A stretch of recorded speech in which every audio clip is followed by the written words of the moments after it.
অনেকে বলে টাকা গুনে নেওয়া নাকি সুন্নত, এটা কি আহলে আহলে আসলেই সুন্নত? আহ, টাকা গুনে নেওয়া সুন্নত বলা কঠিন, তবে এটা দায়িত্বশীলতার ব্যাপার, যাতে করে লেনদেনের ক্ষেত্রে কোনো প্রকার ভুল বোঝাবুঝি তৈরি না হয়। আল্লাহ রাব্বুল আলামিন লেনদেনের ক্ষেত্রে আমাদেরকে ক্রিস্টাল ক্লিয়ার থাকার ব্যাপারে পরামর্শ দিয়েছেন। বিভিন্ন ক্ষেত্রে আমাদেরকে সে ব্যাপারে গাইডলাইন দেওয়া হয়েছে। যেমন আমরা জানি যে আমরা যখন টাকা পয়সা আহ, পরস্পরের সাথে লেনদেন করব বা কোনো কিছু লোন দেওয়া নেওয়া করব, তখন আল্লাহ রাব্বুল আলামিন সেখানে লিখে রাখতে বলেছেন, সাক্ষী রাখতে বলেছেন।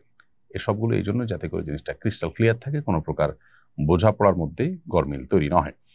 আল্লাহ সুবহানাহু ওয়া তাআলা বলেছেন, ইযা তাদায়ানতুম বিদাইনিন ফাকতুবুহ, তোমাদের মধ্যে যখন কেউ লেনদেন করবে, লোন দেওয়া নেওয়ার কাজ করবে, তখন সেটাকে তোমরা লিখে নিবে এবং সেখানে সাক্ষী যেন থাকে, সে আল্লাহ তাআলা নির্দেশ করেছেন।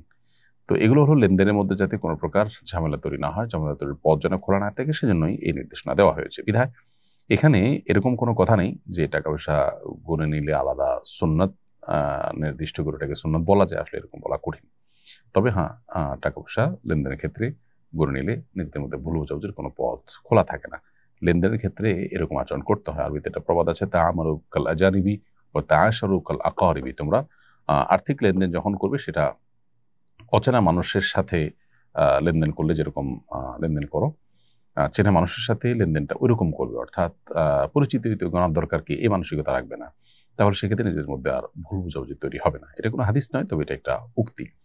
অতএব টাকা গুনে নেওয়া সুন্নত এইভাবে বলাটা একটু কঠিন, ডিফিকাল্ট। সুন্নত সাব্যস্ত করা কঠিন, তবে কোরআন সুন্নাহর আলোকে এটি নির্দেশিত এবং এটি উত্তম, সন্দেহাতীতভাবে সেটি পরিষ্কারভাবে বোঝা যায়।